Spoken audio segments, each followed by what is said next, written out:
तो sir Yes, welcome Shikhar. शिखर finance वाला show के अंदर। तो मैं शुरू करने से पहले तो जानना चाहूँगा कि who is mister Prabhanjan Maheshwari. Thank you, Shankar, for inviting me. I'm Prabhanjan Maheshwari. I am actually science graduate from Rajasthan. Okay I did my BSc in physics, chemistry, mathematics. And after BSc, I came to Indore, being my family is here. My brothers were here. So I joined CA articleship with a reputed firm of Indore. It was OT Gandhi and Company. Okay So being having mathematics background, so it helped me doing CA. So after articleship and doing the CA, I got opportunity to immediately after articleship to work with merchant banking company. Very good So Systematic Corporate was a merchant banker. Okay So I joined them as executive merchant banker. That time, bringing IPOs and working in the corporate finance. So that was the experience of up to 96, 97. And when the 96, 97 capital market little bit got collapsed, so I decided to move to industry. Okay So then I got opportunity to work in Ruchi Soya Group in Okay. Bombay, okay and I was export finance manager there. So Okay. handling various banking of the various documentation, LC, export packing credit, etc. And in 2000, I got opportunity in Nigeria to work. Okay So there was a Chandaria group. They were about $6 billion group. $6 billion Yeah, their presence were about 30 countries, okay and they were quite strong in predominantly in African market. Okay So, but they were hardcore manufacturing companies, aluminium, steel, and chemicals and like that. So I worked there. Then I got opportunity in Italian company also in Nigeria. Okay So for some time I worked there, and then I decided to come back to India. And so 2007 I returned back, and here again I worked, got a job in Kaparo Engineering. Okay So you must have heard Pithampur. They were manufacturing steel components, sheet component companies for Eicher Motors. Okay And then in 3 years time around, I became the regional finance head. So 6 units were under me. Okay Devas, Kaparo Tubes Devas, and then Halol plant and Baroda and Ahmedabad plant. So up to 2011, I was with Kaparo Engineering. Okay And but study I continued. So in 2005, I passed out company secretary, and in 2011, I did my executive MBA from IIM Calcutta. Okay While I was working with the Kaparo Engineering. Okay So in 2011, I finished that program, and after that, I came into consulting. Great So predominantly, I was doing for African business consulting, and then I decided to use my 20 years of experience in the various industries at various level. So managing the finance of the companies and advising on that. So I decided to give services as CFO. Okay So CFO, virtual CFO services, I decided to give the companies, and associated with some MSME companies, some companies having presence in Africa, and some sourcing from India, and having some presence in Dubai. So with that group, I associated as a CFO, okay and but 2017 I passed out insolvency professional exam also. But I remained focused in consulting CFO vertical. Okay And I'm based out of Bombay. I became partner with the CA firm, which is Central India's biggest CA firm. You must have heard Mahesh Solanki and Company. या everybody knows here in so, Indore so I'm responsible for their Bombay office. Okay Yeah, but in Bombay office also, I remained myself focused in the virtual CFO services. वाह sir great. आपका introduction तो इतना बड़ा है कि मैं इसमें मुझे लगता है एक पॉडकास्ट उसी पे हो सकता है। बट मेरा एक इंपॉर्टेंट क्वेश्चन है, मैथ बैकग्राउंड से आप सीए में आए, Yeah. तो लेट्स स्टार्ट फ्रॉम देयर। तो क्या मोटिवेट किया आपको एक मैथमेटिक्स से, साइंस से? Actually, having mathematics was because I was good in studies at the schooling time. So every parent's aspiration is that you go in the science. So, but I did not get opportunity in engineering college. Okay So I continued as a science student up to BSc. Okay And after BSc, being my family is having, so many chartered accountants Okay. in the family, all relations or whatever, even They all are one CS. all chartered accountant.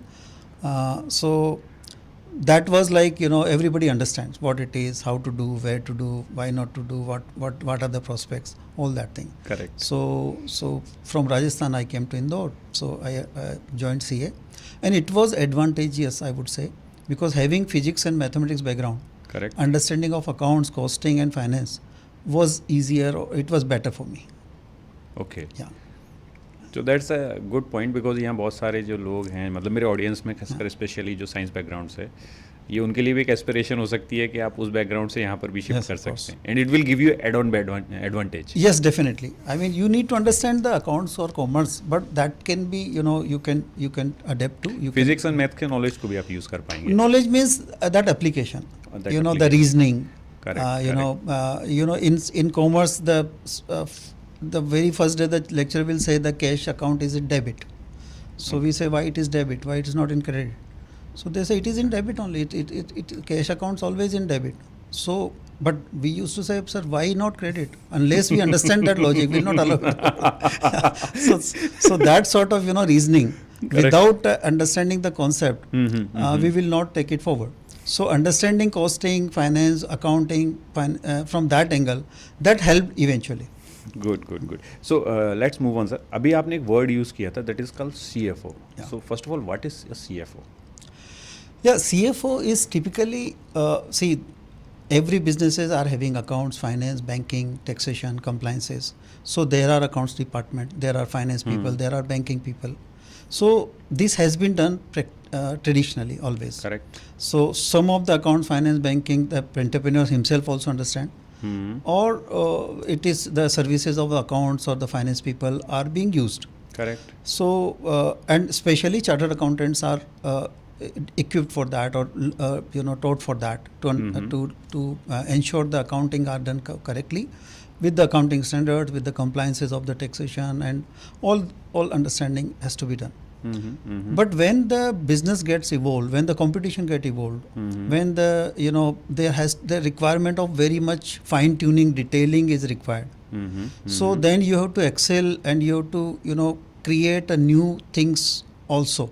So to keep you in the edge of the competition, or Okay. even struggling of the finance, having the the entrepreneur has to ensure that the businesses are there at the same time. The financial stability is also there. Non-compliance should not be there. The bankruptcy should not be there. The bad name should also not be there. Liquidity has to be there. So when there's various aspects of finance are there, then you need to have a certain expertise on that. So expertise means, I would say, the chartered accountants can do, they are taught all subjects, finance also, banking also, audit also, taxation also. But I would explain like in a doctor terms you will understand better. So there are doctors. There may be physician, there may be surgeon, or there may be orthopedic and like that. But now you know that when the market is increasing, there's certain specialization or expertise is required. So that's why like for onco you go to onco, or for ortho you go to ortho, like that. So in CA fraternity, or in the accounting world, there are various aspects of the business to take care. So the CFO comes when the excel of everything is required to understand, to take care, which covers the financial management, which covers the pure accounting, it covers the banking, documentation, banking compliances, foreign exchange, or fund to have it, or to value of the company to have it. And then the most important aspect of CFO is to participate with the management, to be the second or after CEO. So CEO should also see that there is somebody behind me or along with me who understand the finance also, understand the banking also. So then how to strategize the business, how to create a growth path, how to mitigate the risk. So the normalcy of accountancy, banking limits. After that, that work of CFO starts. So CFO is predominantly the work of chartered accountant only, but having got experience, having got expertise, having got exposure in various aspects of the company, and then participate with the management. That's where the CFO role is. If I will talk you about कि अगर gist में हम बात करें, एक CFO का core work जो है स्ट्रेटजाइज करना है या डे टू डे एक्टिविटीज़ को मॉनिटर करना है या समथिंग एल्स? CFO का रोल ये है कि जो अकाउंट्स फाइनेंस है, बैंकिंग है, जो नॉर्मल कंप्लाइंसेस है, वो सारी चीज़ें जो है वो somebody must be seeing that. Correct. Maybe you can call it a finance head, you may call it a chief accountant or whatever. But that person to whom he should report. Okay. If he reports to the entrepreneur or the promoter or the director, so the subject matter domain is not of that promoter, may not be of that promoter. Okay. Because the promoter, when we call it, then mostly people are business oriented. Bring the business, bring the product, okay. ensure to sell it, and then create the brand and value. But to support them, so the finance head person to report somebody who has gone through this entire process. It will save a lot of time to CEO और जो भी business owner है उसका बहुत सारा समय बच जाएगा इससे. Not only time, yes, definitely his bandwidth will be reduced. It will be saving his time, but at the same time he will also need expertise on these subjects. Okay. So who will guide him? Okay. Who will strategize with him? Who CFO is like who has to understand the business also. Has and having got experience and exposure in the basic finance and accounting and all these things also. एक simple question है sir, मेरे पास एक CA है, हाँ. मेरे पास एक accountant भी है, Yeah. So CA is also qualified है ना. फिर इसके अलावा मैं एक CFO और क्यों हायर करूँ? Yes. So up to that you are fine. Up to that you must have achieved certain business. Correct. Maybe 100 crore, 200 crore, something like that, right? But I'm sure being entrepreneur, you will see that if I need to become 2x of the company, from 200 crore to 400 crore, I have to achieve. Or maybe I have to achieve 1,000 crores. And not only in the turnover, but the value also. Your business value may be 100 crores. So how this value from 100 crore to reach to 500 crore? See, you must have seen this share is of this much rupees. This much rupees means what? This is the value of the component of this company. Correct. Right. So how these values are derived? So the value is not derived from the plain vanilla profit and loss or the balance sheet. Okay. The value are derived with the various value levers. Okay. So the value levers who understand in the company, the finance head can understand all that. Because his expertise is to that extent of accounting and banking and compliances. Okay, it's sir too much for me. I'm sorry. Okay, Yeah, so you let's can take your piece, time. Yeah. इसको हम लोग piece bye piece break करते Yeah. हैं. सबसे पहले हम बात करते हैं वैल्यू लीवर्स की. सो ये वैल्यू लीवर्स क्या होते हैं? What are they? See, value lever is like you are doing business. From that business, you have turnover, you have profitability, you have banking, you have borrowing, you have funds, and all these things. But eventually, when we go in stock market, let's say we go to stock market, or when we go to some other investors, at what price he will buy my share? Okay. So he will not buy at the price of my turnover. He will not buy the price of my profitability. So how to derive that whether my overall business value is 100 crore or 500 crores? So it means there are different value levers. Okay. So value levers are like what is the potential of this company or this business from this turnover, from this profitability, to what extent this company can go. Okay. So let's say we see there are discounting cash flow methods. Discounting cash flow means in next 10 years, what will be my cash flows? So from where the cash flows will come? From the business it will come. So which business it will come? Whether and on that business, whether it's scalable or not, whether it is for mass or for class, whether you have created processes also in the company, you have created the structure or the fabric of the company, you have created the clientele credential in the business, your banking, how structured it is, how your capital structure is also in line with that business, right? Even your business is whether B2C or B2B or G2C, right? Or B2C. I mean, there are so many different aspects which is calculated in calculating that what should be the value of the company as on today. So seeing the potential potential cash flow, Okay. seeing the potential growth. How do I arrive that I should give this much to this company? This, let's say, your turnover may be 100 crore, profitability may be 10 crore, Hmm. but I may be ready to buy this company at 200 crores, or maybe 500 crore, or even I may not be interested to buy at 50 crore rupees. So why that difference is? Why? Because of the different value levers. Okay, इतना difference हो जाता है? Definitely it is. Can you give an example? कभी आपने कुछ देखा हो ऐसा होते हुए? Yeah, in all the companies. See, what happens is when the company come into the range of like 100, 200, 300 crores of the turnover, the profitability may be 2, 5, 10 crore rupees. But when they need to, grow further, they may need to expand. They may need to address the working capital gaps. They may need to address for the capex requirement, funding requirement, all this. They may need a strategic expansion. So strategic partners may require. So that time to crack a deal or to make the people interested in the business. So you're supposed to work in the value levers. Then accordingly approach to the, maybe you approach to the private equities or venture capitalists, and on what basis they will say, yes, I am interested in your business. Okay. So then you have to see the value levers are whether this business is the attraction of the market or not, Okay. whether this business is having expansion or not, whether all the risk of this business or this product is addressed or not, or how this business is taken presently in the market.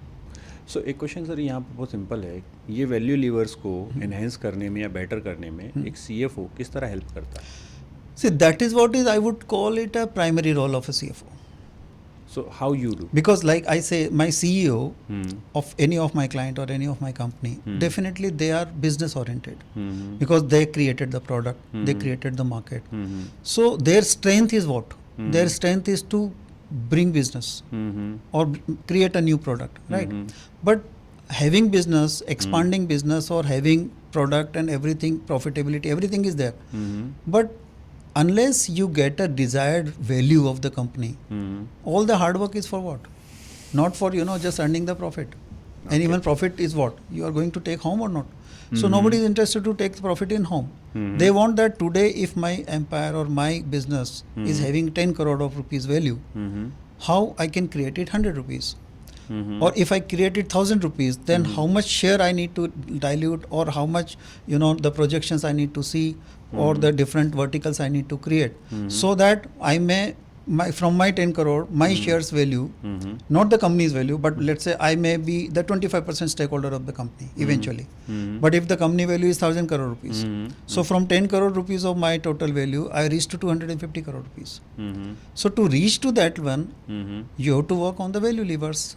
So the value levers is the job of the CFO, that he see the business, he sit with the CEO, he see the potential from where the business is coming, what sort of business is coming, how that business risk can be mitigated, how the finances can be mitigated, how the cost of this your operations can be reduced, how your efficiency at every level is possible to bring it. Not only the financial efficiency, but the CFO level sees that my production efficiency, calculating by way of financial parameters, my this much EBITDA, this much my conversion margin, this is my raw material margin, and if I take this source for raw material, then my pricing changes, or my dependency is changing. So there are so many aspects to support to the CEO, so that his focus remains in increasing the business, but at the same time working together with CFO, so that the processes of the companies are in line,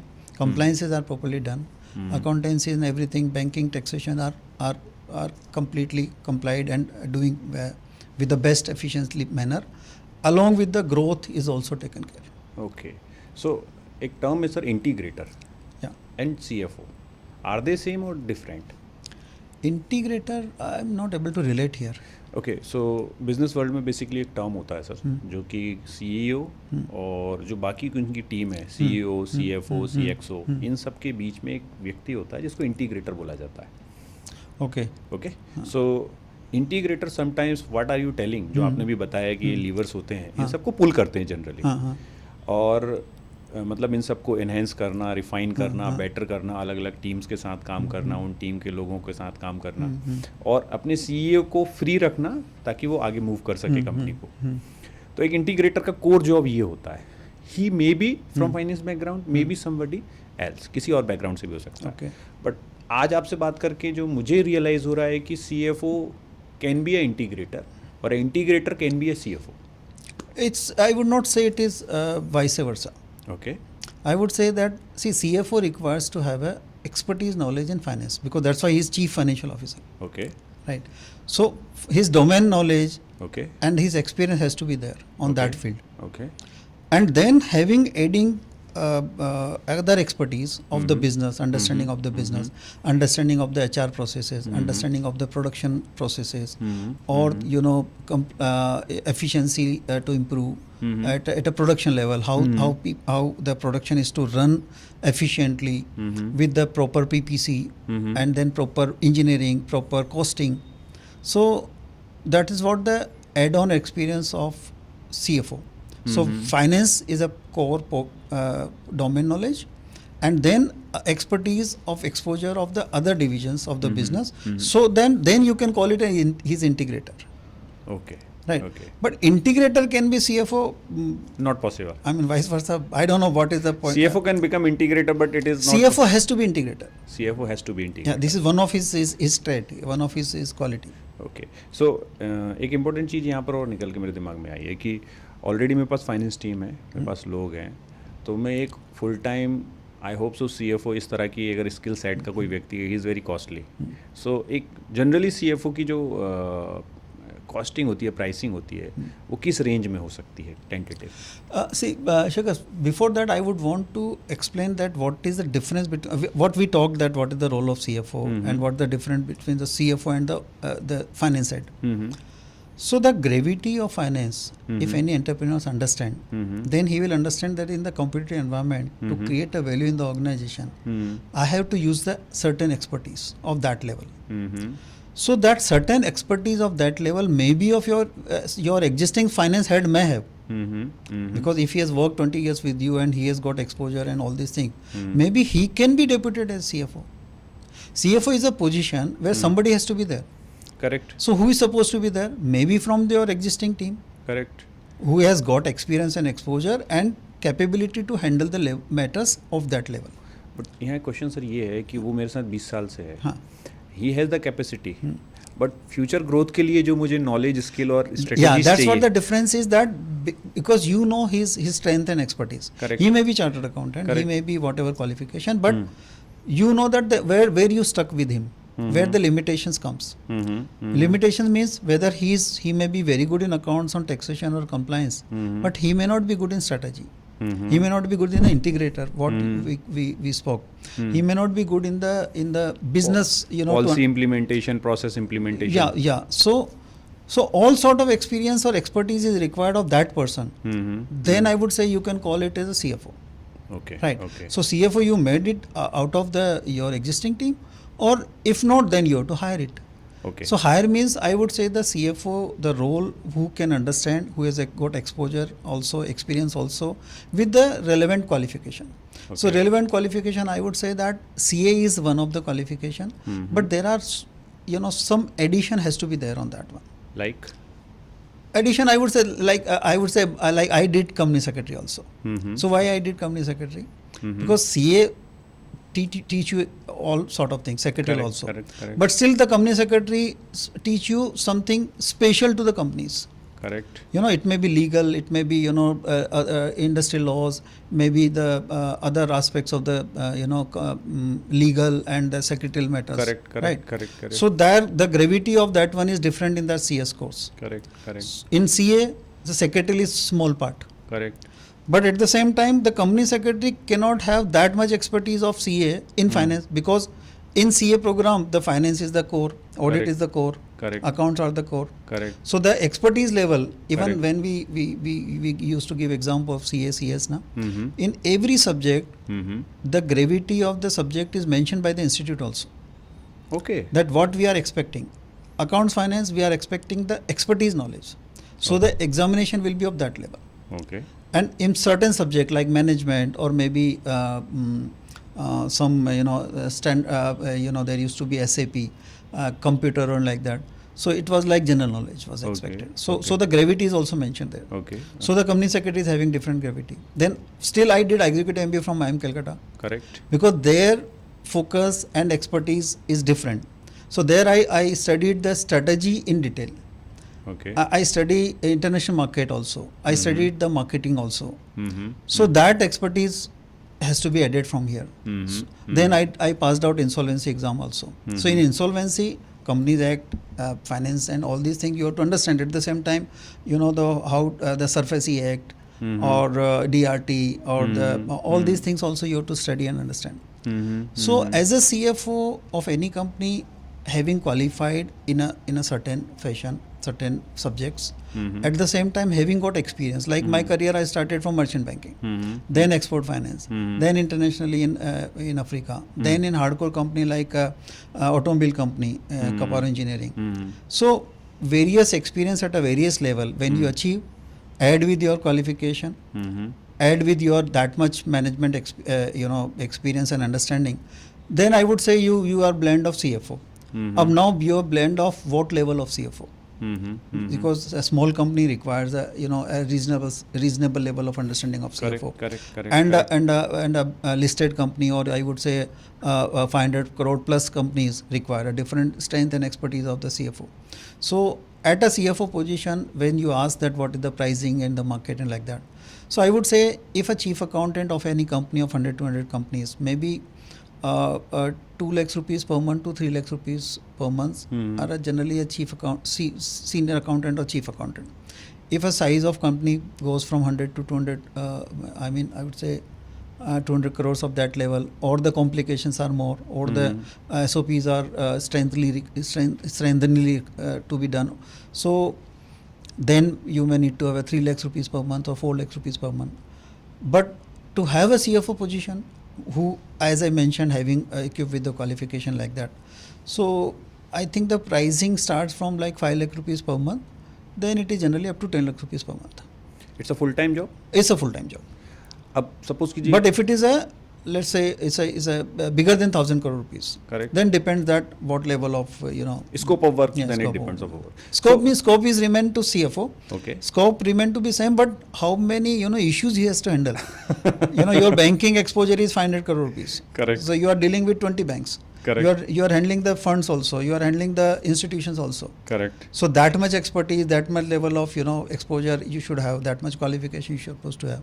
So then the pricing has to be changed. Good. So for example sir, मेरा budget नहीं है इतना, I am not having that much of money कि मैं एक full time CFO higher कर सकूं. So what should I do? Here, can I expect or can I assume that you have understood the requirement of CFO? Yeah, I got it. You have got that because my business is expanding, and you have understood the gravity of that person bringing that expertise. And if that is sure, then in that case, what happens? This is how the virtual CFO concept has come. Virtual CFO? Yeah, you can call it a shared CFO. You can call Okay. it a consulting CFO. You can Okay. call it a startup CFO. Okay. So this is like Shared cab, like कि हम is something like that. So it was like my clientele also. My clientele are like MSMEs, Correct. having 100 200 crore of turnover, maybe maximum 400 rupees of per turnover. Correct. Having banking exposure of 25 or 50 crore of rupees. So at that level of company, so far they have been managing with the chief accountant or finance head. And even the promoters bandwidth is also going because they are also involved in the aspects of this fund. So but when the need that there has to be leap in the company, there has to be like strategic equity you are looking at, strategic expansion you are looking at, and the growth, certain growth you are looking at, then you need to put a CFO. Correct. Now putting a full-time CFO may disturb your organization. Okay. How it is like having a person of 2 lakh rupees per month or 3 lakh rupees per month and that level of people, and suddenly you take a 5 lakh rupees, 6 lakh rupees of person of employment, then it will disturb the structure in the organization. Second, your budget may not be that much also. Correct. As you mentioned that my budget Correct. is not that, because Correct. you have limitations at this level. Correct. Even you cannot take chance also that somebody will come 5 6 7 lakh rupees he will take monthly, he may deliver or may not deliver, because Correct. you are trying with him first time. Correct. So that way the virtual CFO concept is like person having expertise, exposure in this, but he is working at a time for 2, 3, 4, 5 companies. Okay. Or there are companies, those who are providing virtual CFO services. So the companies, the concept are they create the pool of the expertise, and then on a shared basis, they one person work for 2 companies or 3 companies and like that. So with that, what happens? There is a win-win situation. You get a flair of that expertise person, and in the size of your business, the full time may not be justified. Because that much work may not be there. Because full time means from Monday to evening, and even generally we people are like 24/7 available to work. So in that case, that much work may not be there. So CFO role is to strategically discuss the things, oversee the thing, groom the team, create the processes, and oversee that one. So that may require like 1 hour a day, or maybe 2 hours a day, or maybe 1 day in a week. So with that test, with that flair, with that expertise, your issues are sorted. All other things the team will continue. So this is how the virtual CFO is sufficient for this type of companies. Okay. When the company grows, they are even their budget will also allow to appoint the full-time CFO. Okay. Right. So this range of the companies where they understand that there is a need of certain additional expertise, and their budget is also not there. So in that case, like in my case, what I do, I associate with 4, 5, 6 companies at a time, and just on a virtual basis, I take care of their CFO assignment and the work, and then it is sufficient for that companies. Okay. So there is one more important question is that कि what are the indications कि भाई मुझे एक CFO या virtual CFO ले लेना चाहिए? I think every entrepreneur understand that. But still some indications हम लोग बोल सकते हैं ना? Indication means when you see that my business is there and my profitability is there, I achieve the critical mass. So critical mass is what?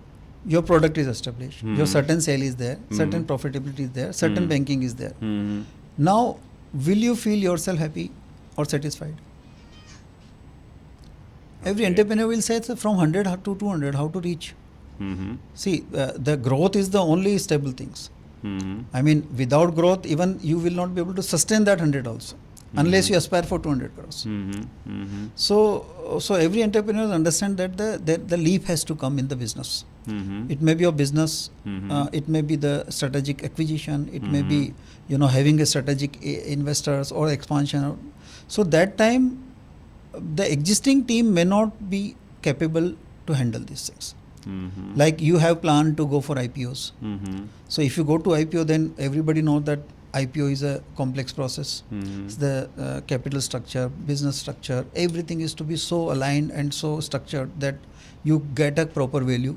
And then you also create a processes also that you sustain that growth also. So for that one, definitely you need to have expertise. So that is the judgment of the entrepreneur that yes, I need to have somebody external to take this help. And if it is not fully CFO is willing to, or maybe budget is not permitting, then use the shared services of the CFO. So at least with that one, you will get a strategic inputs, the monitoring of the things, and having the robust MIS and then discussion on all these aspects. So it will be good for you also to have inputs from expertise. At the same time, the team will also have that somebody is also there to guide them in their domain, like maybe the accounting issues, taxation issues, compliance issue. And even I would say the CFO may also may not be fully expertise in everything, but he is the man of management. So like in case of my clientele, if matter of some taxation comes, so I may not have that taxation expertise as taxation expertise you are supposed to be, or you can call yourself. There are tax people, tax consultants are available. You can take their services. So for any matter, if any complications comes, you need a certain other expertise. So CFO is like he must know that from where to take this help. And CFO मतलब अगर मैं summarise करूं, जब तक आपने बताया, he is an expert. Second, he will provide assistance in decision making, in quality decision making. Yes. Third, growth strategies में वो हेल्प करते हैं, प्रोसेस में हेल्प करते हैं, सिस्टम्स में हेल्प करते हैं, and last and most important मुझे लगता है peace of mind long term में एक एंटरप्रेन्योर को देते हैं, कंपनी की ओवरऑल वैल्यूएशन बढ़ा के सभी तरह से। हाँ, इवेंचुअली वैल्यूएशन बढ़ाने के लिए जो एंटरप्रेन्योर को हेल्प चाहिए उन सब चीज़ों के ऊपर वो काम करता है। मतलब it's a second helping hand. जैसे पहले के ज़माने में मैं कंपेयर करूँ तो राजा होता था और उसका एक दरबार होता था, तो he has certain experts for everything, है ना, कि भाई ये मेरे फाइनेंस के एक्सपर्ट हैं, ये रक्षा मंत्रालय देखते हैं, ये होम मिनिस्ट्री देखते हैं, every government has that also. So मुझे लगता है CFO एक वो है जो कि उस कंपनी में भी सेम स्ट्रक्चर में प्ले करता है, जैसे देश में फाइनेंस मिनिस्ट्री होती है। हाँ, मतलब फाइनेंस मिनिस्टर एक तरह से CFO हो गया, correct, right. But CFO sometime you may not have a full time finance ministry, तो आप मिनिस्ट्री ऑफ स्टेट बना देते हो या फिर advisor to the finance people बना देते हो, करेक्ट। और तो इस तरीके का अरेंजमेंट आपको करना रहता है, so depending on the situation. So this virtual CFO is also one of the arrangement that it may be like your short term requirement, कि भाई मैं साल भर बाद तो मेरे पास फंडिंग आ जाएगी, मेरी ग्रोथ हो जाएगी, या ये जो बिजनेस आ जाएगा, so they take help from the external advisers, may be chart accountant, their auditors, the other experts. So with that it is manageable, because you do not have that leap to come from 100 to 200 to reach. You do not have immediate some projects which are changing your the risk profile or the business profile. So if the business at 100 crore, 100 is like, I'm giving example, because some places even less than 100 crore is very important to take care. Okay, there are complications in the business, right? Manufacturing is involved, where the costing is involved, processes are involved. So even the 50 crore of turnover is worth to have a CFO. Okay. And sometimes if your product is plain vanilla, there is not much complications of the financial management or other issues of the company. So maybe 200-300 crore is also okay without having CFO position. Okay. Or third situation is where your finance head himself is equipped enough, or your external advisor may be there, your auditor may be there, maybe your tax consultant may be there. With that help you are managing, and even sometimes with the expertise of the promoter also. So that is manageable to that extent. Okay. Sir one more, इससे related ही question है, वो basically CS से related question है, क्योंकि आप CA भी हैं, CS भी हैं, और उसके अलावा आपने IIM से भी पढ़ाई किया, और उसके बाद भी काफ़ी एनहेंसमेंट आपने किया। आई रेयरली सॉ, है ना, मतलब CAs एक्सपर्ट्स होते हैं, but generally they do practice. क्या मतलब ये CAs की तरफ से मैं पुट अप कर रहा हूँ, मेरे दिमाग में आया, शायद मुझे लगता है CAs के दिमाग में भी होगा ये क्वेश्चन, कि मोस्ट ऑफ द इंडिया के जो क्लाइंट्स हैं वो सब MSME 1 करोड़ से 100 करोड़ की रेंज में है, मोस्ट ऑफ द, है ना, जिनकी वो ऑडिटिंग, टैक्सेशन और बाकी चीज़ें देखते हैं। उनके लिए इस तरह की कुछ सर्विसेज या कुछ और इस तरह के कस्टमाइजेशंस डिज़ाइन होने की ज़रूरत है इंडियन इकोसिस्टम में? इसमें एक्चुअली मैं हमेशा एक एडवोकेसी करता हूँ, बट जनरली लोग सुनते नहीं हैं। इज़ लाइक कि उस लेवल पे प्रोमोटर्स जो हैं या एंटरप्रेन्योर्स जो हैं, उनको वो ग्रेविटी नहीं ले पाते हैं, उसकी डाइजेस्ट नहीं करते हैं। लाइक कि जैसे मैं इसलिए नहीं बोल रहा हूँ कि मैं अप्रोच करता हूँ कि भाई आपको मेरी सर्विस की ज़रूरत है, बट उनको लगता है कि क्या ज़रूरत है। अब मैं समझाने तो नहीं बैठ पाता, मतलब कि भाई क्यों ज़रूरत है। अब होता क्या है कि जब एक स्टेज ऐसी आती है, थोड़ा जब ग्रो करते हैं, and they get damage because of that. Damage means if your value should have been 200, but your value is 100 only. So the damage is of 100 crore rupees. Okay. I mean, when you are going in the market with your business, with your strategy, with your progress, with your approach, with your processes, right? तो आपका अगर 200 रुपये की value आपकी होनी चाहिए, और अगर आपको बाजार में 100 ही कोई वैल्यू दे रहा है, तो 100 रुपये का नुकसान है कि नहीं है? मारवाड़ी लैंग्वेज में पड़ता है, जिसको बोलते हैं बिरला जी की लैंग्वेज में। करेक्ट। तो वो नुकसान मैं कैसे बताऊं प्रोमोटर को? प्रोमोटर तो बोलता है भाई जो वैल्यू सही है मेरी, तो 200 होनी चाहिए। आइडिया ही नहीं है उसको। मतलब जब तक आप उसको विजुलाइज नहीं करें, उस ग्रेविटी को नहीं समझें, या जब तक आपके साथ में ऐसा होके नहीं हो जाए कि मैं आपको एग्जांपल, मेरी क्लाइंट मतलब अब उनका क्या था कि 25-50 करोड़ का बिजनेस था। 25-50 करोड़ के बिजनेस में 25 करोड़ का मैटर में इशू आया, डिस्प्यूट आया। वो 25 करोड़ के मैटर में इवेंचुअली 20-21 करोड़ रुपए ले पाए, और वो भी 6 महीने में ले पाए। साल भर बाद ले पाए, राइट। 4 करोड़ का लॉस हुआ। हाँ तो 4 करोड़ के लॉस में उनको लगा कि ये तो मेरा बिजनेस लॉस है। हाँ व्हेन आई मतलब मैं किसी रीजन से एसोसिएट हुआ तो मैंने बोला कि ये अवॉइड हो सकता था 4 करोड़ का लॉस।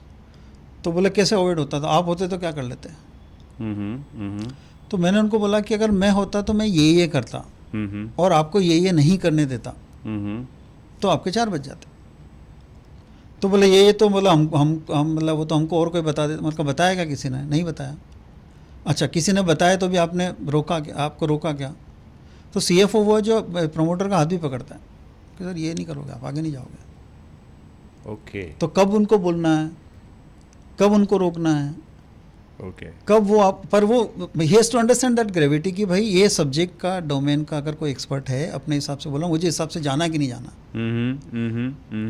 और अदरवाइज़ क्या होता है कि जब अगर आप बोल रहे हो 150 करोड़ के टर्नओवर वाली कंपनी में तो वो उस बिजनेसमैन को ऐसा लगता है कि जो मैं कर रहा हूँ वही बेस्ट है और उनको ऐसी कोई तकलीफ आई नहीं कभी। बैंक की कोई मतलब समझो डिफ़ॉल्ट्स हैं या कैश फ्लो की लिक्विडिटी के इश्यूज आए हैं या आपके बिजनेस में कोई इस तरह की लीगल इश्यूज आ रहे हैं या आपकी कॉस्टिंग या आपके प्रोसेस का। अब जो एग्जांपल मैं आपको 4 करोड़ के नुकसान का बता रहा हूँ वो सिंपल एग्जांपल ये है कि if I would have put the process, if मैं अगर CFO होता तो मैं प्रोसेस डालता। तो प्रोसेस में होता कि भाई मैं अगर परचेज ऑर्डर इशू करता हूँ तो मैं उसके पहले कॉस्टिंग देखता हूँ। तो बोला आपने देखी क्या, बोला नहीं वो तो हम मतलब पहले ही समझ लेते हैं, ऐसा आ जाता है। मैंने कहा कहाँ समझ लेता हूँ, फिंगर टिप से समझ लेता हूँ। ठीक है। दूसरा अगर मैं परचेज मतलब मेरे को परचेज ऑर्डर आया तो मैं भी उसकी कॉस्टिंग देख लेता हूँ। फिर जब कोई भी ट्रांजेक्शन होगा उस ट्रांजेक्शन में मैं बोलूँगा भाई मेरा जो फाइनेंस हेड है वो इस पर साइन करेगा।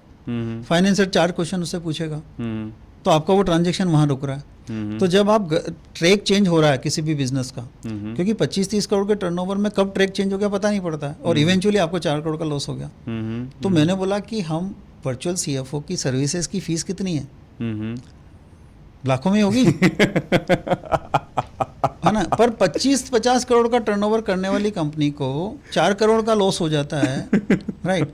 और फिर भी वो उनको तब तक नहीं समझ में आता है जब तक कि लॉस हो नहीं जाता। लॉस होने के बाद भी पूछ रहे कि आप होते तो क्या कर लेते। So this is the gravity I am talking about.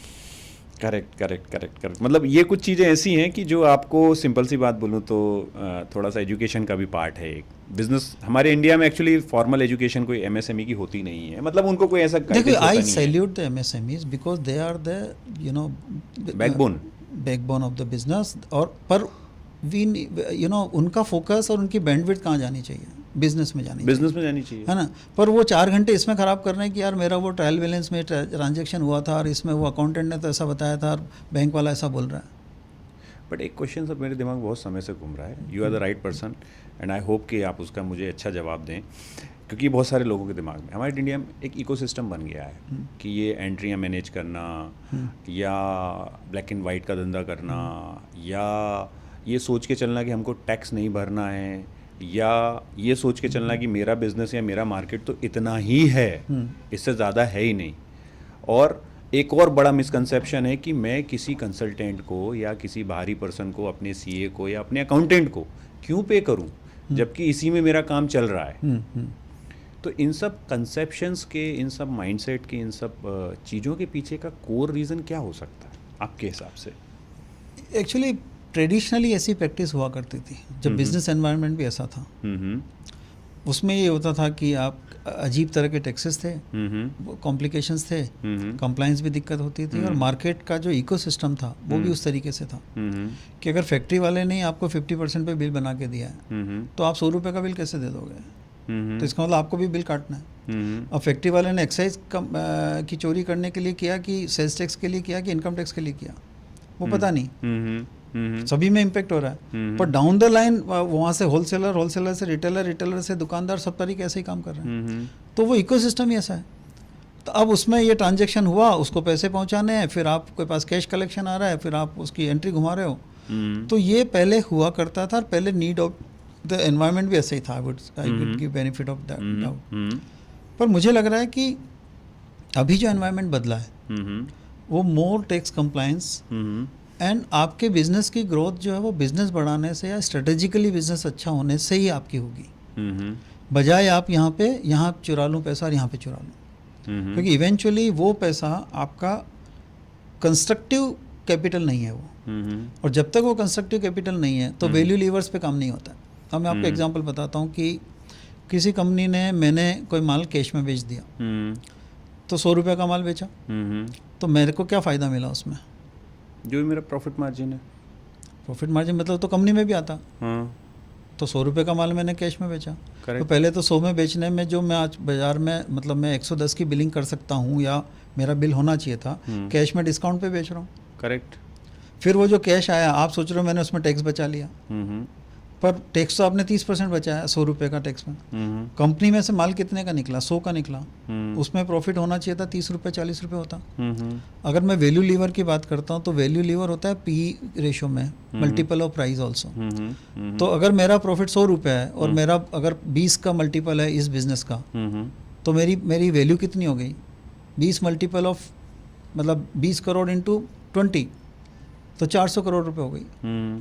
तो 400 करोड़ की वैल्यू में अगर मैं 20 करोड़ की जगह पे 10 करोड़ का प्रॉफिट बताता हूँ, 10 मैंने चोरी कर लिया, तो आपकी वैल्यू कितनी रह गई? आधी रह गई, 200 करोड़ हो गई। तो 200 करोड़ के आपने कैश में निकाल 20 पैसा, तो आपने 10 करोड़ ही निकाला है मतलब, या 100 करोड़ मतलब 10 करोड़ के लिए 50 करोड़ निकाला है। हाँ, 100 करोड़ निकाला होगा जिसमें 10 करोड़ का प्रॉफिट होगा, उतनी बात है। करेक्ट। तो आपने टैक्स तो बचाया 30 रुपया, वैल्यू में नुकसान कर लिया 200 रुपये का। अब ये जो डायनेमिक्स है, ये पहले उस डायनेमिक्स से मार्केट बिहेव नहीं करता था। पहले होता था भाई बाजार में आपकी गुडविल क्या है, गुडविल की इतनी पैसे हो गए, असेट की वैल्यू क्या है, ये बिजनेस वैल्यूज होती थी। अब बिजनेस वैल्यू है कि what are future prospects, market का आपका कोफिशिएंट क्या है, उसका डेल्टा क्या है, उसका आपका प्रोडक्ट प्रोफाइल क्या है, 50 तरह की चीज़ें होती है वैल्यूएशन में। तो अब ये चीज़ों की आपको ग्रेविटी, जिसको मैं बार बार बोलता हूँ कि उस चीज़ की समझ हो, उसका विजन हो, तो अब उस सबके लिए जो आपके लिए पार्टनरिंग का काम करता है, that is what is the position of CFO. Architect है सीएफओ, सिंपल सी मैं बात बोलूँ तो, अगर जो मुझे एक शब्द में समराइज करूँ, ही इज द आर्किटेक्ट। अब मेरे को सिर्फ यहीं पे एक इशू है कि आप एक शब्द में नहीं समराइज कर सकते, उसके 50 काम है। वो architect, he has to be architect also, he has to be strategist also, he has to be finance domain expert also, he has to be the costing person also, finance, banking, relationship, network, ये सबका उसको, this is what you make the CFO. जैसे CEO जो होता है वो क्या होता है, वो बिजनेस भी आर्किटेक्ट करता है, बेचना भी जानता है, प्रॉफिटेबिलिटी कहाँ से लाती है, बनाना कैसे है, किससे खरीदना है, सारी चीज़ें करता है ना, एंड टू एंड। तो ये उसकी एक्सपर्टीज़ है। करेक्ट। ऐसा ही फाइनेंस की एक्सपर्टीज़ के साथ में बिजनेस को सपोर्ट करने वाला आदमी सीएफओ। ओके। अब इसमें सर एक इम्पॉर्टेंट क्वेश्चन ये आ रहा है आगे मेरे दिमाग में कि एक अच्छा सीएफओ मैं ढूंढूं कहाँ? नहीं, देखिए, जब आप अच्छा फाइनेंस का बंदा देखते हो, हाँ। तो उसी के साथ में आपकी, अगर आप पैरामीटर्स आपके बढ़ा देते हो कि भाई इस आदमी में ये भी एक्सपर्टीज होनी चाहिए, ये भी क्वालिफिकेशन होना चाहिए, so people are available in the market. तो इसके पैरामीटर्स में क्या क्या रख सकता हूँ एक बिजनेस ओनर के पर्सपेक्टिव अगर से? मैं पैरामीटर्स की बात करूँ तो जैसे अपना एक किसी भी पोजीशन पे अपन देखते हैं भाई फाइनेंस हेड होना चाहिए, तो फाइनेंस हेड का क्या होना चाहिए? हमारा बिजनेस देख के हम डिसाइड करते हैं कि भाई क्वालिफाइड कम से कम चार्टर अकाउंटेंट हो, उसको 10 साल का एक्सपीरियंस हो, ऐसी तरीके, क्योंकि मेरा बिजनेस 50 का कि 100 का, उस हिसाब से मैं डिसाइड करता हूँ मेरे कॉम्प्लिकेशंस कितने अकाउंट्स में। अगर मैं सैप रन कर रहा हूँ, 300 करोड़ का टर्नओवर है, मेरे कॉम्प्लिकेशंस है, प्रोडक्शन भी है। अब मैं कॉम्प्लिकेशन आपको बताऊँ, I worked in Caparo engineering, we were supplying to the OEMs like General Motors, Eicher Motors and Maruti. अब वो सप्लाई करने के लिए आपको मैं एक्चुअली बताता हूँ, हम लोग कॉन्ट्रैक्ट साइन करते थे जनरल मोटर्स और इनके साथ में, 3 साल के 5 साल के कॉन्ट्रैक्ट होते हैं कम से कम। अब उसमें जो प्राइसिंग होती है किसी भी चीज़ की, तो अगर आज 100 रुपये अगर प्राइस है, तो नेक्स्ट ईयर में कितनी होनी चाहिए उस चीज़ की प्राइस, मैं कितना लेना चाहिए, एग्रीमेंट में कितना लिखूँ? ये तो बहुत मतलब एक डायनामिक क्वेश्चन एक है। जनरल मतलब एक जनरली तो कि जो इन्फ्लेशन है उसको जोड़ सकता हूँ मैं, इससे ज़्यादा कुछ नहीं कर 110 सकता। करूँगा, right? Correct sir, automobile market में ये ऐसे जाता है कि अगर मैंने 100 रुपये का अभी साइन किया, तो अगले साल का मेरे को 95 में देना है, उसके बाद में दूसरे साल में मेरे को 90 में देना है। ओके। यस, तभी तो आप देखो ना, तो आज भी 20 साल पहले कोई कार 5 लाख की थी, आज 6 लाख की होगी। इन्फ्लेशन कहाँ जुड़ा उसमें? ओके। वो इसलिए, so the concept is called VAV, value addition value engineering. Okay. तो वैल्यू एडिशन वैल्यू इंजीनियरिंग क्या होता है कि आपने साइन करके आ गए हो 100 रुपये का अगला माल मेरे को नेक्स्ट ईयर में 95 रुपीज़ मिलेंगे। इसका मतलब you have to continuously do the value engineering कि मैं इसको कैसे प्रोसेस कैसा करूं, इसमें कॉस्टिंग बचे, माल कैसे मैं किसी दूसरे से इससे खरीदूं, इस तरीके से खरीदूं कि इसमें प्राइस आए, राइट। वैसे ही आपको कॉस्टिंग के ऊपर थॉरली काम करना पड़ता है। तो ये जब सारे वैल्यू मतलब ये इनके ऊपर आप काम करते हो तब जाके आप कॉम्पिटिटिव रह पाते हो। करेक्ट। नहीं तो आप मार्केट से बाहर। करेक्ट। तो ये करने के लिए अकाउंट फाइनेंस तो रुक गया ना, इसके बाद क्या? तो सीएफओ पोजीशन अंडरस्टैंड दैट कि भाई वीएवी क्या होता है, भले it may be run through production, run through the materials management और other people, but he has to create that drive and understanding. वाह सर, ये तो बहुत मतलब इंटरेस्टिंग है, बहुत इंटरेस्टिंग है sir. Is very much relevant and required for the business those who are expecting to create a good new leaf. अब इसमें सर हम नेक्स्ट क्वेश्चन की तरफ चलते हैं, दैट इज़ कि एक वर्चुअल सीएफओ की अगर मैं बात करूं, वो एक टाइम पे मल्टीपल क्लाइंट्स हैंडल कर रहा है। तो एक कस्टमर पॉइंट ऑफ व्यू से मैं बात कर रहा हूँ, एक एमएसएमई के पॉइंट ऑफ व्यू से बात कर रहा हूँ कि वो ये कैसे मेक श्योर करे कि ये वर्चुअल सीएफओ मेरे काम को भी उतना ही क्वालिटी और इफ़िशियंसी के साथ करेगा जितना कि एक फुल टाइम करता। Okay, very good question. But before that, I didn't answer the earlier question fully. So you have to create the profile of that requirement कि भाई एक्सपर्टीज हो, क्वालिफिकेशन हो और उसको ये सब चीज़ें देखी है in addition to any normal account finance function. Account finance हो गया, बैंकिंग हो गया, एक्सपर्टीज हो गया, आपका एक्सपोर्ट का बिजनेस है तो ईपीसीजी को भी कोई समझे, ईसीजीसी को भी कोई समझे, पिकिंग क्रेडिट को कोई समझे, राइट। ये सारी चीज़ें आप उसमें उस हिसाब से प्रोफाइलिंग डालते हो, उस हिसाब से profiling are available in the market और उसके हिसाब से आप सिलेक्ट करते हो आपका CFO. So that was your last question. Okay, Now you are asking कि मल्टीपल क्लाइंट्स को वो हैंडल करना है एक टाइम पर, हाँ, तो उनकी quality versus efficiency. CFO, yes. So here what happens, the best is you hire full-time CFO, correct, right? But full-time CFO, the pricing, when you can really call it at the full-time CFO, the pricing will be like 5-7 lakhs rupees per month to 10 lakhs rupees per month. But your budget is, let's say, 3 lakhs, 5 lakhs rupees per month. So you are compromising in pricing. But इसका cost बहुत बड़ा है जो आपने नहीं, बताया। Cost बड़ा इसलिए नहीं है कि आपके बिजनेस के लिए उतना ही काम है। ओके, तो जब आपका काम उतना ही है, अगर आप फुल टाइम सीएफओ रख भी लेते हो तो वो क्या करेगा, वो अपने नीचे वाले आदमी का काम करने लगेगा। भाई मैं तो दिन भर बैठा हूँ, करेक्ट, तो मेरा स्ट्रेटेजिक डिस्कशन या मॉनिटरिंग या जो भी चीज़ें हैं वो तो घंटे भर में ख़त्म हो गई, पर आप मेरे को फुल टाइम के पैसे दे रहे हो तो मैं क्या करूँगा? करेक्ट, जो काम मेरा असिस्टेंट कर सकता है उसका ही काम मैं करने लगूंगा। ओके, बैंक की चिट्ठी भी मैं बना रहा हूँ, उसको मैंने बोला कि भाई एक सीएमए बना के रखना या प्रोजेक्शन बना के रखना या ये इतना करके रख लेना, वो सब मैं करने लगूंगा। तो वो काम मैं कर रहा हूँ जो डाउन द लाइन नीचे वाले आदमी का काम है, मैनुअल वर्क करने में लग जाएगा वो, मतलब एक लेवल नीचे वाले का करने लग जाएगा, राइट। तो आप पैसे मेरे को सीएफओ का दे रहे हो, काम मेरे से क्या करा रहे हो, अकाउंटेंट का करा रहे हो, राइट। तो इसलिए फुल टाइम सीएफओ की जब तक आपकी यहाँ पे प्रोफाइलिंग इतनी ज़रूरत नहीं है, तो वर्चुअल सीएफओ आप एग्जैक्टली जितना काम है उतने ही टाइम के लिए पैसे ले रहे हो और उतने टाइम के आप बैंडविड्थ यूज़ कर रहे हो। तो क्वालिटी की जो बात है वो तो सीएफओ तो दोनों क्वालिटी का है। तो difference you have to understand कि it is virtual. So in case of virtual, there are certain things to be,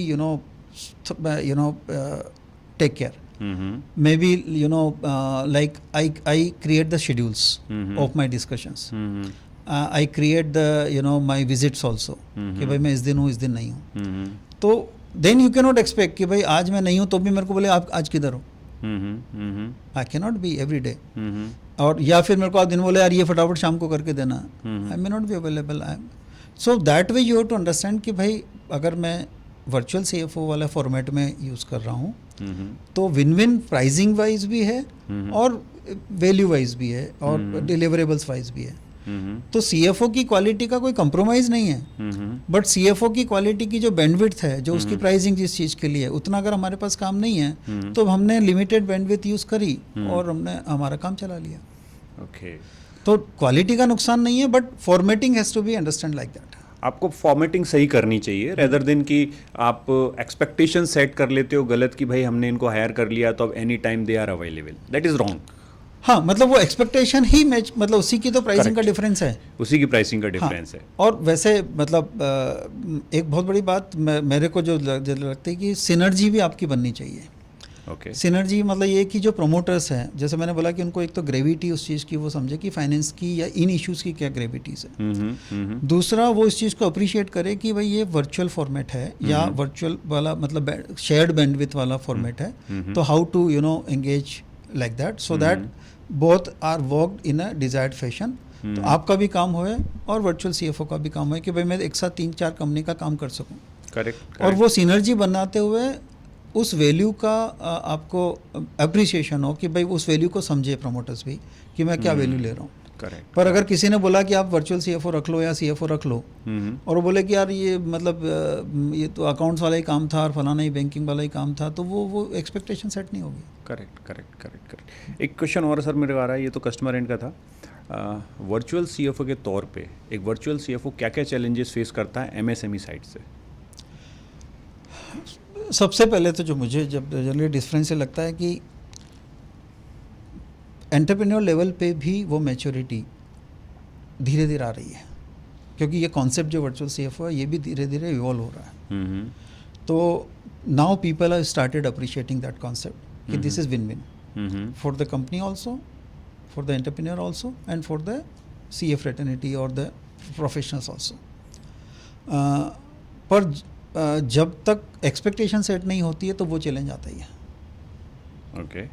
मतलब बहुत बार ये होता है कि एक्सपेक्टेशन नहीं सेट होती है, क्योंकि अब एक्सपेक्टेशन तो ऐसी चीज़ है कि वो कैसे आप सेट करो, मतलब वो तो एक इवॉल्व भी होती है।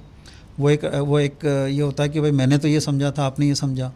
तो जनरली ये होता है कि भाई ठीक है 2 महीना 6 महीना काम करके देख लो, आपको लगता है कि सिनर्जी है, एक्सपेक्टेशन ठीक हो रही है, कंटिन्यू करो। बट आई विल रिकमेंड, मतलब यहाँ मेरा एक एक्सपीरियंस शेयर कर रहा हूँ सर ये सिनर्जी वाले पॉइंट पर ही, बिकॉज मुझे लग रहा है कहीं ना कहीं असेसमेंट ठीक से नहीं करते हैं एंटरप्रेन्योर्स अपने एंड पर।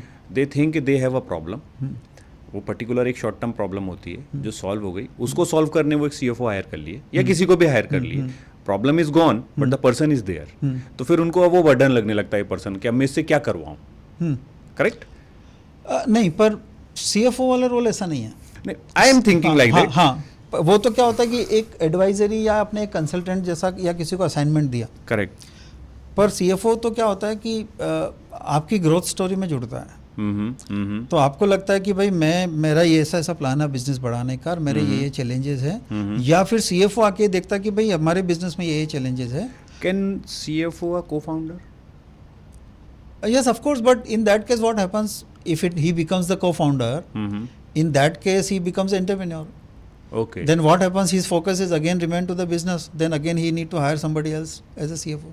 So I have worked in a company where the entrepreneur and the owner was himself a chartered accountant.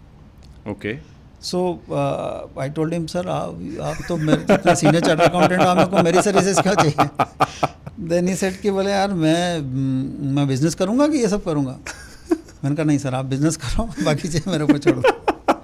एक और चीज़, सीएफओ को जो पेमेंट है क्या वो शेयर्स या और किसी फॉर्मेट में भी किया जा सकता है? Is that possible? Yes, that is possible. CFO के केस में जैसे वैसे इंडिया में स्पेशली ये कॉन्सेप्ट नहीं है कि कंसल्टेंट्स को ई-सॉप का पार्ट बनाया जाए। ओके। जनरली जैसे एम्प्लॉइज़ होते हैं स्टार्टअप के केस में, जैसे मैं अभी कुछ स्टार्टअप्स को भी नर्चर करता हूँ। I worked as a virtual CFO for startups also. अब स्टार्टअप के केस में आप बोलोगे टर्नओवर 100 करोड़ नहीं, वहाँ तो 5 करोड़ 10 करोड़ ही टर्नओवर होता है। बट जिस स्टार्टअप के ऑनर ने या ऑनरशिप एंटरप्रेन्योर को ये समझ में आया कि भाई मेरे को लगेगा ये profiling, then they start associating. उनको पता है कि ग्रोथ आनी है तो इससे ही आनी है, मतलब मेरे को सब चीज़ें मतलब नहीं तो क्या होता है, आपने सुना होगा 100 में से 90 स्टार्टअप फेल भी होते हैं। वो इसलिए भी होते हैं कि एंटरप्रेन्योर समझता है कि मैं सब ठीक कर रहा हूँ, पर जैसे मैंने बोला कि वो फाइनेंस की ग्रेविटी उनको बाद में समझ में आती है जब डैमेज हो चुका होता है। करेक्ट। तो जिसने पहले समझ लिया कि नहीं मेरे को पता है शायद डैमेज हो सकता है या मेरे को ग्रोथ में ये पार्टनरिंग चाहिए, तो दे हायर सीएफओ। और फुल टाइम सीएफओ हायर नहीं कर पाते हैं क्योंकि उस समय कैश फ्लो नहीं होता है। तो जिनको एम्प्लॉयमेंट में ले लेते हैं उनको तो ईसॉप दे देते हैं। बट जैसे मैं कंसल्टेंट हूँ तो एम्प्लॉयमेंट कंसल्टेंट्स को ईसॉप्स अवेलेबल नहीं है इंडिया में। करेक्ट। मेरे क्लाइंट है जो यूएस सिटीजन्स है, तो दे ऑलवेज रेफर टू कि हम तो वहाँ दे ही सकते थे। मैंने बोला सर यहाँ नहीं दे सकते, आपको और कहीं से कंपनसेट करना पड़ेगा। तो यहाँ पे फिर दूसरे फॉर्मेट में कुछ स्वेट इक्विटी या कुछ ऐसा वर्कआउट हो जाता है। So there are options available. Options are available so that your cash flow, if your cash flow is not permitting and you want somebody to partner in the growth, Okay. these services can also be shared like that कि थोड़ा equity में ऐसे करें कि कुछ sweet कर लें या कुछ और कमिटमेंट कर दें। There are phantom equity, there are some other support also, so that is possible to structure. Okay, एक चीज़ और सर, जैसे अभी जो मैंने आपसे पहले ही क्वेश्चन था कि CFO क्या क्या चैलेंजेस फेस करता है MSME से। हाँ। तो ये तो एक चैलेंज था, और इसके अलावा? तो एक चैलेंज तो ये कि जो एक्सपेक्टेशन गैप का, जैसे मैंने आपको बताया, और दूसरा ये कि देखिए ज़रूरी नहीं है सब जगह पे हर। अच्छा, मैं आपको एक मतलब एक बहुत इंटरेस्टिंग चीज़ बताता हूँ। मेरे जितने भी क्लाइंट हैं अलग अलग तरह के हैं, ठीक है। कोई सर्विस इंडस्ट्री है, कोई स्टार्टअप है, कोई मेच्योर्ड 350 करोड़ की कंपनी है, कोई 400 करोड़ की कंपनी है, FMCG में है, कोई हार्डकोर इंडस्ट्री में है, कोई छोटी कंपनी है बट ग्रोथ स्टेज में है, कुछ some one company got funded recently and planning for IPO। तो हर तरह के क्लाइंट हैं, पर हर क्लाइंट की जो रिक्वायरमेंट है या जो वहाँ के जो इश्यूज़ हैं बिल्कुल अलग अलग है। कहीं पे मैनेजमेंट इश्यूज़ हैं, कहीं पे प्रोसेसेस के इश्यूज़ हैं, कहीं टेक्निकलिटीज़ के इश्यूज़ हैं, कहीं पे टीम के इश्यूज़ हैं, कहीं पे कल्चर और फैब्रिक का इशू है, कहीं पे प्रोडक्टिविटी का इशू है। एक कंपनी में तो इन्वॉल्व हुआ, मैंने कहा यार ये सब तो ठीक है, प्रोडक्शन में इशू है। बोला नहीं हमको तो नहीं लगता। मैंने कहा मेरे को देखने दो। I started seeing the production. फिर मैंने बोला कि ये देखो ये मैंने बनाया, इसमें क्या? बोला हाँ इस डायरेक्शन से हमने नहीं देखा। तो सब जगह पे अलग अलग अपने इशू। तो CFO का ये कि चूंकि having experience and exposure of all this things, तो जहाँ जैसी ज़रूरत है उस चीज़ को टेक केयर कर ले, तो उस कंपनी का वो वाला इशू निकल जाता है। तो फिर वो मतलब बोटल नेक कहाँ है वो समझना है। Okay. A bottleneck, okay, I oversee the HR also. Right. I participate in the sales meet or sales projection, sales discussion, production discussions, right. तो मैं सब में पार्टिसिपेट करता हूँ। तो जहाँ पे लगता है कि ये हमारा वीकनेस यहाँ है या बोटलनेक यहाँ है या यहाँ पे सपोर्ट चाहिए, तो where then you can contribute there, you can give your value addition in that. तो यहाँ SME की तरफ से प्रॉब्लम आता है क्या? तो SME में हर तरह की प्रॉब्लम, मतलब किसी में क्या प्रॉब्लम हो सकती है। किसी में बैंकिंग का इशू है, किसी में लिक्विडिटी का इशू है, तो अलग अलग उसका अलग अलग इश्यूज होते हैं। तो आप उसमें वहाँ सपोर्ट करके करते हो। But specially if you are talking of MSME company, जो MSME के में मतलब इसको मैं थोड़ा क्वेश्चन और क्लियर करूँ, ओनर्स जो होते हैं स्पेसिफिकली, बोर्ड ऑफ डायरेक्टर्स जो होते हैं, उनकी तरफ से आपको क्या क्या चैलेंजेस आते हैं? डिसीजन मेकिंग को लेके, प्रोसेस को लेके, ओनरशिप को लेके, या किसी और चीज़ को लेके? देखिए सब मतलब एक चीज़ तो होती है कि जो भी एंटरप्रेन्योर है उनका अपना खुद का एक स्ट्रक्चर होता है, काम करने का, सोच का, अप्रोच का, टेम्परामेंट का, राइट। तो some place you get a excellent synergy, some place you get a non synergy, कि भाई जैसे मैं बोलता हूँ नहीं ये तो ऐसा नहीं होना, नहीं ऐसा ही होता, या फिर ऐसा नहीं ऐसा ही होगा, ऐसे चलेगा। तो उस केस में क्या होता है कि फिर लग जाता है कि आपका रोल तो है बट आप उस रोल को पूरा नहीं कर सकते, मतलब देयर इज़ अ गैप और अंडरस्टैंडिंग और सिनर्जी का गैप है। करेक्ट। तो फिर उस केस में देयर में भी अनदर CFO।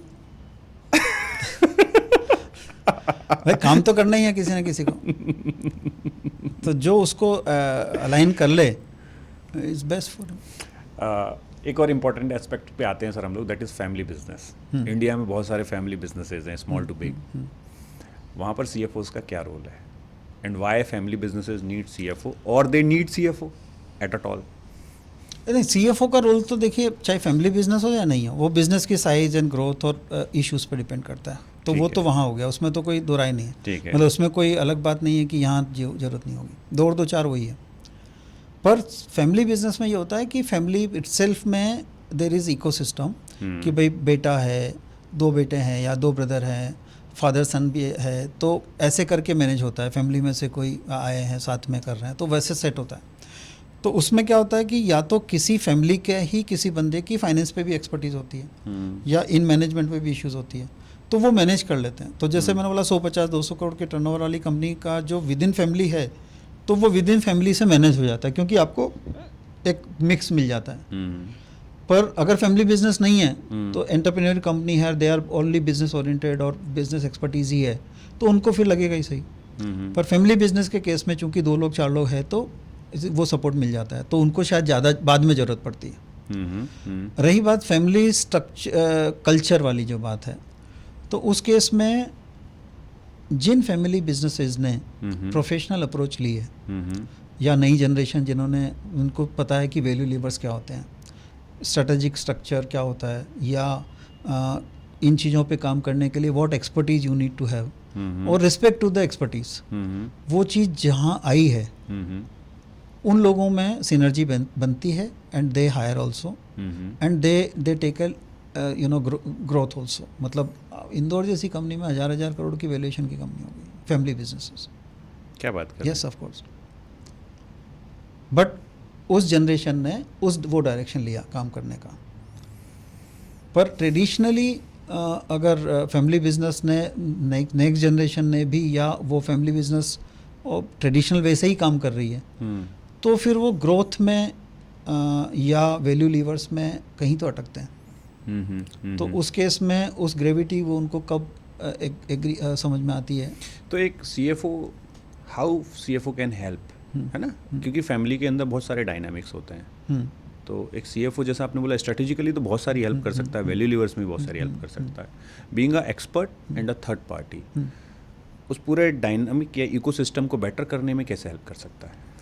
तो CFO का रोल मैंने कुछ मेरे क्लाइंटेल में भी है कि फैमिली बिजनेस है, अब नई जनरेशन भी है, ओल्ड जनरेशन भी है, तो एक तो at a level of my experience and my age the senior also respects, the junior also respects, तो I work on the synergy also कि फैमिली बिजनेस में जो सिनर्जी होनी चाहिए या उस फैमिली बिजनेस का जो आउटलुक होना चाहिए, ग्रोथ का, वर्टिकल्स का, रिस्क मिटिगेशन का, एक्सपांशंस के, तो उसमें I try to convince them and I give my value addition there. दूसरा ये कि जो नई जनरेशन्स हैं या बिजनेस ओरिएंटेड, मतलब जिनका एक्सपर्टीज़ मैनेजमेंट का नहीं है या सेल्स का है या दूसरी चीज़ का है, पर आई ऑलवेज प्रीफर कि और सजेस्ट ऑल्सो फैमिली बिजनेस में, चाहे आप सेल्स के आदमी हो चाहे किसी भी चीज़ के हो, at a ownership level you must have understanding of the financial issues. You cannot shy away from the balance sheet. You cannot shy away from the numbers or the financial matters. भाई मैं मेरा business कर लूँगा उसके लिए मैं CA रख लूँगा, ऐसा नहीं होना चाहिए। At a business, family business level, I always try कि भाई आप इस चीज़ को समझो, इस ग्रेविटी को मेरे साथ में, मतलब मैं हैंड होल्ड करता हूँ, बट बिना ओनर की अंडरस्टैंडिंग को समझे, even your work will also not be appreciated and it is not good for the for that family business also, क्योंकि अल्टीमेटली क्या होगा, आपको 2 साल बाद, 5 साल बाद, 10 साल बाद फाइनेंस के इश्यूज़ पे अगर आपकी पकड़ नहीं है, आई एम नॉट एक्सपेक्टिंग कि आपको उसकी निटी-ग्रिटी में जाना है या उसकी टेक्निकलिटीज़ में जाना है, बट उसके फंडामेंटल्स तो आपको समझ नहीं पड़ेंगे। बैलेंस शीट पढ़नी तो आनी चाहिए आपको। बैलेंस शीट का रिव्यू भी जो है कि भाई आज मेरे asset, liability, cash flow, working capital, ये प्लस है, ये माइनस है, ऐसे जा रहा है, ऐसे नहीं जा रहा है, कैपेक्स इतना है, मेरा है एसेट लाइट बैलेंस शीट है, क्या मेरे वैल्यू लीवर्स, वो सब चीज़ों को समझना उसको आना चाहिए, चाहे भले वो सेल्स का काम करें। बट फैमिली बिजनेस में I do support that and I always try to coach also. मतलब मैं इसलिए ये क्वेश्चन पूछ रहा हूँ बिकॉज क्या होता है, कई बार जो यंग जनरेशन के बच्चे होते हैं वो अपनी बात अपने पेरेंट्स से रख नहीं पाते उतने इफेक्टिवली, और पेरेंट्स भी कई बार कुछ ऐसी चीज़ें होती हैं जो डायरेक्टली बच्चों को बोल नहीं पाते, तो क्या वहाँ CFOs हेल्प कर सकते हैं? नहीं, उस केस में तो देखो कोई भी हेल्प कर सकता है, चाहे वो CFO है चाहे CEO CFO को मैं इसलिए इंसिस्ट कर रहा हूँ because he has the understanding of inside business also. I would say he is having more understanding on the financial issues and the structure. Correct. और ये जो मैटर है, ये बड़ा सेंसिटिव मैटर है, जनरेशन गैप का जो मैटर है, तो उस केस में डेफिनेटली फाइनेंस का जो बंदा है, CFO जो पोजीशन है, उस पोजीशन का this is one of the work also, is one of the core work. Definitely he has to ensure, because ultimately उस ऑर्गेनाइजेशन का जो फाउंडेशन है वो अगर स्ट्रॉन्ग नहीं है तो अगर उसने ग्रोथ भी कर ली तो कोलैप्स करेगा। So this is fundamental issue. चलो ग्रेट सर।